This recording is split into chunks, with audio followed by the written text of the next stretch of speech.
One aircraft. That's what actually happened on the ground, according to U.S. officials who confirmed the mission to reporters, not the sweeping version of this story spreading across social media right now with headlines claiming America unleashed its most feared bomber to erase an entire IRGC command structure overnight. One aircraft. A single B-1 Lancer, flying its first mission of this renewed campaign against Iran, and by the time we're done with this breakdown, you're going to understand exactly why that distinction, one confirmed aircraft versus an entire fleet of them, matters more than any dramatic headline claiming Iran's most protected commanders were wiped out in an instant. Let's get the framing right immediately, because this is a story where the real version is genuinely significant on its own, without anyone needing to inflate it for clicks. Multiple outlets, including the Associated Press and Axios, confirmed that a U.S. Air Force B-1 conducted a strike mission against IRGC-linked targets inside Iran this week. That part is solid.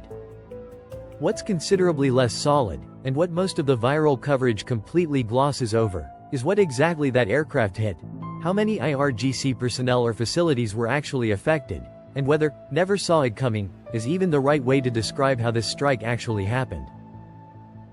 Here's how this breakdown is sourced, because a claim about America's heaviest conventional bomber entering a live war zone deserves real receipts, not vibes. This draws on reporting from the Associated Press, Axios, CNN's live coverage of the conflict, ABC News's rolling updates, the Institute for the Study of War's daily assessments, and U.S. Central Command's own public statements about its broader 13-night strike campaign. Where these sources overlap, I'll show you the overlap. Where they diverge or where the record is simply incomplete, I'm going to tell you that too, instead of quietly filling the gap with whatever sounds most dramatic. So where did the idea that this was some kind of stealth ambush the IRGC never detected actually come from? Let's trace it, because the real explanation is more interesting than the myth. It starts with a basic misunderstanding of what a B-1 actually is. A huge portion of the online reaction assumed that sending in America's deadliest bomber meant sending in something invisible to radar, the way people talk about the B-2. That assumption is where this entire narrative goes off the rails, and it's exactly the kind of gap between what a weapon is popularly imagined to do and what it actually does that this channel exists to close. Here's the part almost no one covering this story got right. The B-1B Lancer is not a stealth aircraft. It was never designed to be invisible to enemy radar the way the B-2 Spirit or the newer B-21 Raider are. It's a supersonic, swing-wing bomber built in the 1980s whose survivability comes from an entirely different set of tools. Raw speed, low-altitude terrain following flight profiles, a sophisticated defensive electronic countermeasures suite, and, critically, the ability to launch its weapons from well outside the range of the air defenses it's targeting. That last part is the actual answer to how this strike worked, and it has nothing to do with Iran's radar operators simply failing to notice a bomber sneaking overhead. According to Air Force fact sheets and reporting on this platform's capabilities, the B-1 can carry a larger payload than any other aircraft in the current U.S. bomber fleet, and in recent years it's been increasingly configured to fire long-range standoff weapons like the AGM-158 JASSM Extended Range Cruise Missile, a weapon with a range reported at over 500 nautical miles. That means the B-1 flying this mission may never have needed to enter Iranian airspace, or even come close to it, to strike targets deep inside the country. If that's what happened here, IRGC never saw it coming, isn't describing some invisible aircraft slipping past Iranian air defenses undetected. It's describing IRGC air defense crews potentially never getting a radar return worth reacting to in the first place, because the actual launch platform stayed hundreds of miles away the entire time. That's a meaningfully different story than the one implied by most of the thumbnails currently circulating on this topic, and it's a distinction that matters if you're trying to understand what this strike actually tells us about the state of this war, rather than just how dramatic it sounds.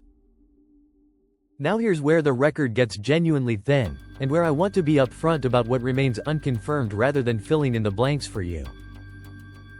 Multiple outlets reporting on this mission, including reporting synthesized in Just Security's daily intelligence briefing, noted explicitly that it remained unclear at the time of publication exactly what the B-1 struck. Not vague. Not classified but implied. Genuinely, publicly unclear, with U.S. officials confirming the mission occurred and confirming it targeted IRGC-linked infrastructure, without providing a specific target list, a damage assessment, or a casualty count tied to that specific strike. Let's put this single mission inside the actual scale of what's been happening around it, because a lone B-1 strike, dramatic as it sounds in isolation, is really just one data point inside a much larger campaign that's been running nightly for nearly 2 weeks straight. According to U.S. Central Command's own public statements, this B-1 mission fell within what officials confirmed was the 13th consecutive night of American strikes against Iran, a sustained tempo of operations that CENTCOM has described as targeting Iranian military command centers, drone and missile storage facilities, communication networks, coastal surveillance sites, and maritime capabilities used to threaten commercial shipping through the Strait of Hormuz. That's the pattern this specific bomber mission sits inside. Not a single dramatic one-off strike that ended the threat overnight, but one additional data point inside a systematic, multi-week campaign that had already been running through conventional strike packages, drone operations, and naval assets before this particular aircraft type was added to the rotation. Why does the platform choice matter, then, if the target list was arguably similar to what's already been hit night after night? Because using a B-1 for the first time since fighting resumed is itself a signal, separate from whatever it specifically struck. Reporting from Just Security's daily briefing framed the mission explicitly as signaling an escalation and expansion of the American military campaign. Language that shows up because this aircraft type carries meaningfully more ordnance per sortie than the fighter aircraft and drones that had been carrying the bulk of the campaign up to that point. In military terms, bringing in a heavier bomber platform isn't really about stealth or surprise at the tactical level. It's a signal about capacity and intent at the strategic level, a way of demonstrating that the campaign has more tools available to it than what's already been used. Right as President Trump was separately signaling that a ceasefire wasn't imminent and that, in his own words as reported by CNN, Iran needed more of the same. Those two things happening in the same news cycle. A heavier bomber entering the rotation and the administration publicly ruling out a near-term ceasefire, are almost certainly connected, even though no official statement has explicitly tied them together in a single sentence. There's a second layer to this story that most coverage treats as a separate topic entirely, but which is actually central to understanding why this specific week saw an escalation like a B-1 mission at all. In the days just before this strike, Iranian state media and the IRGC reported that a route south of the Strait of Hormuz had been mined, and that one oil tanker attempting to pass through it caught fire after an explosion, prompting 2 others nearby to turn back. Around the same period, President Trump was reported by multiple outlets to have warned that the United States would target an Iranian bridge or power plant, potentially including sites in Tehran itself, for every future attack on shipping in the Strait. Oil prices responded immediately and dramatically, with Brent crude climbing toward and eventually past $100 a barrel for the first time in months, a level tied directly by market analysts to the compounding effect of the mined shipping route, renewed strikes, and a separate escalation involving Houthi attacks on shipping in the Red Sea. Here's why that sequence matters for the bomber story specifically. A campaign built around degrading Iran's ability to threaten commercial shipping, which is the exact language CENTCOM has used repeatedly to describe its strike objectives, has a direct incentive to demonstrate escalating capability whenever the threat to shipping escalates on the other side. A mined tanker route and a burning ship are the kind of event that tends to accelerate whatever response was already being planned, rather than being an isolated coincidence sitting next to a bomber mission that happened to occur in the same week. None of this means the B-1 strike was a direct, immediate retaliation for that one tanker incident specifically. There's no public reporting confirming that specific causal link, and I'm not going to manufacture one just because the timeline lines up neatly. What the public reporting does support is a broader pattern. A campaign that has been escalating in scope and in the type of hardware being used, running in parallel with a shipping and oil price crisis that gives the administration additional political cover to keep expanding it. Understanding that pattern is more useful than fixating on whether one specific bomber run was secretly a response to one specific tanker fire, a level of precision the public record simply doesn't support yet, no matter how satisfying that direct connection might be to claim in a thumbnail. So where does that leave the actual claim in the title driving all of this coverage right now? That the IRGC never saw this coming? Based on everything the public record actually supports, here's the most accurate version of that claim I can give you. IRGC air defense units likely never had a meaningful opportunity to intercept the aircraft that fired this strike, not because of stealth technology the B-1 doesn't possess, but because standoff weapons with ranges of several hundred nautical miles mean the launching aircraft may never have entered contested airspace at all.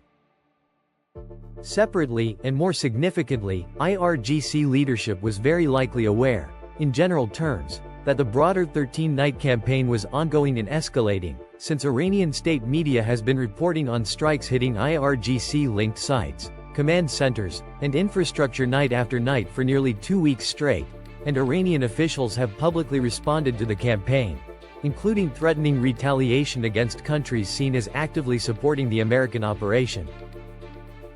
What Iranian officials could not necessarily predict with precision was the specific timing, specific target, or specific platform used on this particular night, which is true of essentially every strike in a 13-night campaign, not something unique to this 1B1 mission.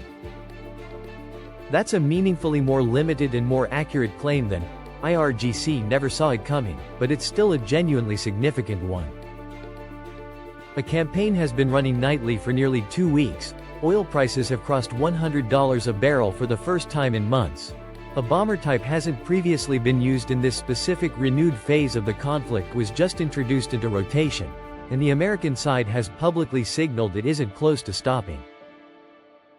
Those are the real, verifiable facts sitting underneath a headline built for maximum shock value. The exaggerated version tells you an aircraft appeared out of nowhere and erased a surprised enemy. The real version tells you something arguably more important, that this war has been steadily escalating in scope, platform variety, and economic consequence for nearly 2 weeks, largely in public view, reported night after night by outlets and officials who never claimed anyone was caught by surprise, only that the campaign kept getting heavier. If you want the myth-busted version instead of the headline version every time this war escalates again, that's exactly what this channel is built to keep doing.